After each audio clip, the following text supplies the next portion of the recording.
Hello and welcome everyone to SM study point. और आज class 10 chapter 2 की बात करते हैं। चैप्टर 2 हमारा एसिड बेस एंड सॉल्ट्स। तो आज इसी के बारे में पढ़ेंगे, इंट्रो और मेनली इंडिकेटर्स और बेसिक प्रॉपर्टी क्या होती है एसिड एंड बेस की। देखो, चैप्टर स्टार्ट करने से पहले अगर मैं मार्किंग की बात करें तो acid base and salts CBSE में हमारे अप्रॉक्सीमेट आपको 8 to 10 मार्क्स, 8 से 10 नंबर का देखने को मिल जाएगा। ठीक है, कभी कभी ऊपर नीचे हो सकता है, बट एक बेसिक क्वेश्चन सॉल्ट से रिलेटेड आपका 5 मार्क्स का लगभग हर बार रिपीट होता है। 5 नंबर का या 3 नंबर का सॉल्ट से आपका क्वेश्चन आता ही है। और बाकी जो क्वेश्चन होते हैं 3 मार्क्स के क्वेश्चन, वो एसिड से भी आ सकते हैं या फिर बेस से आ सकते हैं। चैप्टर स्टार्ट करते हैं। स्टार्ट करने से पहले आपको 10th क्लास की बाकी और साइंस की वीडियो अगर देखनी है तो आप चैनल को सब्सक्राइब करें और लाइक करें। तो चैप्टर स्टार्ट करते हैं। चैप्टर की अगर बात करें, जैसा नाम है हमारा चैप्टर का, एसिड बेस एंड सॉल्ट्स। देखो, स्टार्टिंग में क्या हुआ, जितने भी हमारे पास कंपाउंड्स थे, ए टू जेड सारे के सारे कंपाउंड्स, जितने भी कंपाउंड्स थे हमारे पास, इन सबको क्या किया हमने, क्लासीफाई कर दिया 3 ग्रुप में। 3 बेसिक ग्रुप बनाए गए, जिसमें पहला ग्रुप कौन सा था हमारा, एसिड। दूसरा कौन सा था हमारा, बेस। और तीसरा कौन सा था, सॉल्ट्स। तो चैप्टर का नेम भी यही है, एसिड बेस एंड सॉल्ट्स। तो सबसे पहले हमारे पास जितने भी कंपाउंड्स थे, इन सब कंपाउंड को क्या किया, बेसिक 3 ग्रुप में बांट दिया, एसिड बेस एंड सॉल्ट्स में। किसके बेसिस पे बांटा, इनकी केमिकल प्रॉपर्टी के बेसिस पे। ये ध्यान रखना है कि किसके बेसिस पे बांटा था हमने, केमिकल प्रॉपर्टीज के बेसिस पे, फिजिकल नहीं, केमिकल प्रॉपर्टी के बेसिस पे।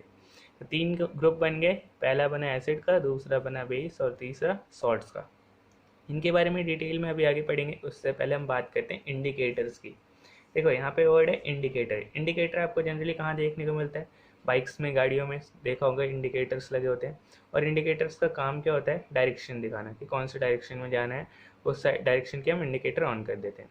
अब यहाँ पे क्या बात, अगर हम बात करें यहाँ इस चैप्टर में एसिड बेस एंड सॉल्ट्स में कि इंडिकेटर्स क्या होते हैं, तो इंडिकेटर्स जनरली होते क्या हैं, दो सब्सटेंस, ऐसे सब्सटेंस जो मेनली क्या कहते हैं, इनका काम भी वही होता है, इंडिकेट करना, टू इंडिकेट। ठीक है, तो इंडिकेट करते हैं कि कोई भी कंपाउंड जो है हमारा वो एसिड है या फिर बेस है। ओनली एसिड एंड बेस के बारे में बताएंगे, सॉल्ट्स के बारे में ये नहीं बताते। तो अभी हमने क्या कहा था कि जितने भी हमारे पास कंपाउंड है उनकी केमिकल प्रॉपर्टीज के बेसिस पे हमने 3 ग्रुप बनाया था, acid base salts.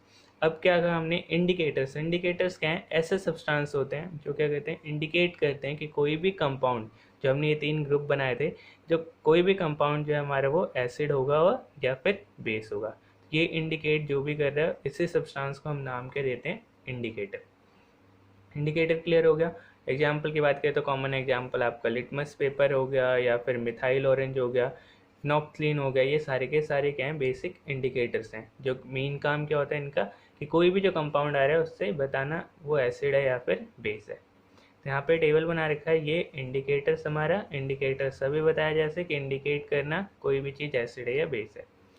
Indicators generally 2 types के होते हैं, एक होता है हमारा नेचुरल इंडिकेटर और दूसरा होता है हमारा सिंथेटिक, या फिर कह सकते हो आप मैन मेड। ठीक है, जो इंसानों द्वारा बनाया गया, और ये नेचुरल प्राकृतिक रूप से हमें मिलता है। तो नेचुरल इंडिकेटर जनरली कौन सा होता है, लिटमस पेपर। आपको देखने को मिल जाएगा, स्ट्रिप्स होती हैं रेड कलर की, कुछ पेपर स्ट्रिप्स लैब में देखने को मिल जाएंगे आपको। ठीक है, तो ये लाइचिन प्लांट होता है, वहाँ से मिलता है हमें litmus paper. Litmus paper generally क्या करता है, अब हमने क्या कहा था कि क्या बताएगा, एसिड और बेस। तो हम बात भी किसकी करेंगे, एसिड और बेस की, सॉल्ट्स की बात अभी नहीं कर रहे हम। तो अगर लिटमस पेपर को हम किसी भी एसिड सॉल्यूशन में डालेंगे तो वो क्या कहता है, ब्लू से, अगर आप ब्लू लिटमस पेपर डालोगे तो वो किस में कलर चेंज कर देगा, रेड में। और अगर रेड डालोगे तो रेड पे कोई कलर चेंज नहीं होता। ठीक है, ये ध्यान रखना, ओनली ब्लू को रेड में चेंज करेगा, और रेड अगर डालते हो आप उसी सॉल्यूशन में तो कोई कलर चेंज नहीं आएगा। लाइक मान लो कि यहाँ पे ये एक हमारा कंटेनर है, कुछ भी इस तरीके से। ठीक है, इसमें एसिड भरा हुआ है, ये क्या है, इसमें एसिड है। अब इसमें जैसे आप एक स्ट्रिप डालोगे, ये आ गया हमारा लिटमस पेपर। ये मान लो हमारा ब्लू लिटमस पेपर था, तो इसका कलर क्या करेगा, ब्लू से चेंज कर देगा किसमें, रेड में। ये काम करता है लिटमस पेपर जब एसिड में डालते हैं। अगर हम यही बेस की बात करें तो बेस में क्या होता है, अगर आप इसमें रेड डालोगे, रेड लिटमस पेपर डालोगे, तो ये रेड को किस में चेंज कर देगा, ब्लू में। और अगर बेस में ब्लू डालते हैं तो ब्लू पे कोई कलर चेंज नहीं होता। ये हो गया हमारा नेचुरल इंडिकेटर का। अब बात करते हैं सिंथेटिक इंडिकेटर्स की।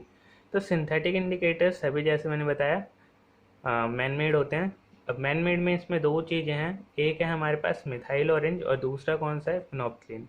अब जब भी लैब में जाओ तो लैब में देखा होगा आपको सॉल्यूशंस मिल जाएंगे, उसके ऊपर लिखा रहता है मिथाइल ऑरेंज या फिर फिनोप्थलीन, देख लेना। ठीक है, उनकी 2-3 ड्रॉप जैसे आप एसिड या बेस में डालोगे तो वो अपने कलर चेंजेस करेंगे।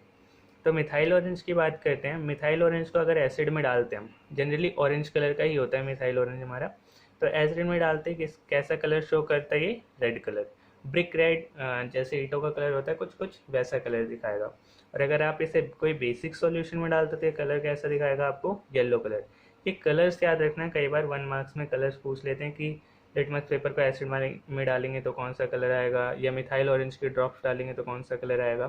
ठीक है, एसिड या बेस में। तो अगर एसिड में डालते हैं मिथाइल ऑरेंज, वही 2-3 ड्रॉप डालने हैं तो आपको रेड शो करेगा एसिड के लिए, और अगर बेस तो येलो। वैसे अगर बात करें फिनोप्थलीन, तो फिनोप्थलीन जो होता है एसिड में कैसा, कलरलेस, कोई भी कलर शो नहीं करेगा आपको। और अगर बेस की बात करें तो बेस में पिंक कलर शो करता है। ठीक है, तो ये हो गया पिंक फिनोप्थलीन के लिए। तो इंडिकेटर्स मेनली यहाँ पे ख़त्म हो गया हमारा, दो टाइप के, नेचुरल, सिंथेटिक। नेचुरल में litmus paper, methyl orange synthetic, और फिनोप्थलीन। अब इसके बाद एक और टाइप का इंडिकेटर होता है जिसे हम नाम देते हैं ऑल्फैक्टरी इंडिकेटर्स। ठीक है, तो ऑल्फैक्टरी इंडिकेटर्स, ऑल्फैक्टरी मतलब सिंपली आप इसे कह सकते हैं स्मेल से रिलेटेड, जो कि स्मेल चेंज कर दे। तो यहाँ पर डेफिनेशन की बात करें, दो substance whose smell change in acid और basic solution are called olfactory indicators. तो जिनकी स्मेल चेंज हो जाती है, जैसे आप उसे एसिड या बेसिक सॉल्यूशन में डालोगे, वो सारे के सारे क्या कहलाते हैं, ऑल्फैक्टरी इंडिकेटर। ऑनियन ले सकते हो, वेनिला ले सकते हो, ये सारे किसके एग्जांपल्स हैं, ऑल्फैक्टरी इंडिकेटर्स के। तो ये तो हो गया आपका इंडिकेटर्स। ठीक है, यहाँ तक था जो आपका इंडिकेटर्स ख़त्म हो गया। वो स्टार्टिंग में हमने इंडिकेटर की डेफिनेशन पढ़ी, टाइप्स पढ़ लिए, ऑल्फैक्टरी इंडिकेटर पढ़ लिया। अब कुछ बेसिक प्रॉपर्टी की बात करते हैं, जो वो है एसिड और बेस की, क्योंकि हमारा चैप्टर ही क्या था, एसिड, बेस एंड सॉल्ट्स। तो अगर बात करें एसिड और बेस, एक तरीके से कंपैरिजन कर रखे हैं यहाँ पे, बेसिक कुछ प्रॉपर्टी हैं। ठीक है, तो पहली प्रॉपर्टी क्या है, टेस्ट की बात करते हैं। टेस्ट, जनरली जितने भी एसिड होते हैं सॉर इन टेस्ट होते हैं, मतलब ये खट्टे होते हैं एसिड। ठीक है, और बेस की बात करें तो बेस कैसे होते हैं, बिटर इन टेस्ट, मतलब कि कड़वे होते हैं टेस्ट में। तो ये तो पहला प्रॉपर्टी हो गया हमारा टेस्ट के ऊपर, बिटर और सोर। इसके बाद अगर बात करें एसिड की, तो अभी हमने ऊपर पढ़ा था कि एसिड क्या करता है, ब्लू लिटमस को किस में चेंज करता है, रेड में। तो जैसे आप किसी भी लिटमस पेपर पर एसिड में डालोगे तो ये क्या करेगा, ब्लू से रेड में चेंज कर देगा लिटमस पेपर। और अगर बेस में यही लिटमस पेपर डालता है तो ये क्या करता है, रेड को ब्लू में चेंज करता है। दो प्रॉपर्टी होगी, पहली टेस्ट, दूसरा कलर चेंजेस लिटमस पेपर का। तीसरी प्रॉपर्टी की बात करें तो जनरली जितने भी एसिडिक सॉल्यूशन होते हैं सबके सब इलेक्ट्रिसिटी कंडक्ट करते हैं। क्यों इलेक्ट्रिसिटी कंडक्ट करते हैं ये अभी आगे पढ़ेंगे कि कौन सा आयंस होते हैं और जिसकी वजह से इलेक्ट्रिसिटी कंडक्ट कर पाते हैं, वो आगे पढ़ेंगे। और बेस की बात करें तो ये इनमें भी कॉमन प्रॉपर्टी के, जनरली बेस भी होते हैं जो वो सारे के सारे इलेक्ट्रिसिटी कंडक्ट करते हैं। इसके बाद बात करें अगर पीएच वैल्यू की, तो जनरली जो एसिड होता है इसका पीएच वैल्यू क्या होता है, लेस देन 7 होता है। ये ध्यान रखना ऑलवेज, लेस देन 7। आगे पढ़ेंगे कि एक पीएच स्केल होता है हमारा जिस पर 0 से लेकर 14 तक नंबर लिखे होते हैं, बीच में 7 न्यूट्रल होता है। तो इस साइड आएंगे ये सबके सब क्या होता है हमारा एसिड, और इस साइड जाते हैं सबके सब क्या होता है हमारा base. Strong acid strong base, weak acid weak base, वो अभी आगे बताऊंगा। अभी फिलहाल हम बेसिक प्रॉपर्टी की बात करें तो यहाँ पे जो पीएच वैल्यू होती है एसिड की वो लेस देन 7 होती है, और अगर बात करें वही बेस की, तो बेस की जो पीएच वैल्यू होती है वो मोर देन 7 होती है। इसके बाद लास्ट प्रॉपर्टी की बात करें, जितने भी एसिड होते हैं जनरली इनमें आयंस कौन से होते हैं, हाइड्रोनियम आयंस, या फिर कह लो आप H positive ions, H3O positive भी कह सकते हो, हाइड्रोनियम आयन कहते हैं। और अगर यहीं बेस की बात करें तो बेस में कौन सा आयंस होते हैं, OH नेगेटिव आयंस। ठीक है, तो ये हो गया बेस के लिए। एग्जाम्पल की बात करें HCl, H2SO4, और बेस की बात करें तो KOH, सोडियम हाइड्रोक्साइड, NOH। ठीक है, तो ये हो गई कुछ बेसिक प्रॉपर्टी, 5 प्रॉपर्टी दोनों की लिख रखी है, काफ़ी है इतनी आई थिंक। अब ये जो लास्ट वाला पॉइंट था एसिड, जनरली इनमें आयंस लिखा था H पॉजिटिव और H3O पॉजिटिव। तो जनरली होता है क्या है कि जैसे किसी भी एसिड को आप वाटर में डालते हो, तो वाटर में डालते क्या होते हैं, ब्रेक डाउन होते हैं, डिसोशिएट होते हैं, टूटते हैं।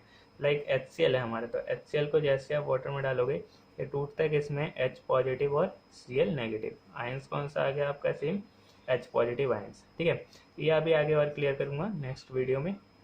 और वैसे अगर बेस की बात करें तो जैसे यहाँ पे देखो KOH है, तो KOH को अगर जैसे आप चेक करोगे तो ये क्या होगा, पोटेशियम पॉजिटिव OH नेगेटिव। तो यहाँ से आयंस कौन सा आ गया आपके पास, OH नेगेटिव। तो ये था इसका बेसिक प्रॉपर्टी। तो फर्स्ट वीडियो थी ये, एसिड बेस एंड सॉल्ट थी। ज़्यादा से ज़्यादा लाइक करो, शेयर करो। नेक्स्ट वीडियो की नोटिफिकेशन आ जाए इसके लिए चैनल सब्सक्राइब कर दो। Thank you.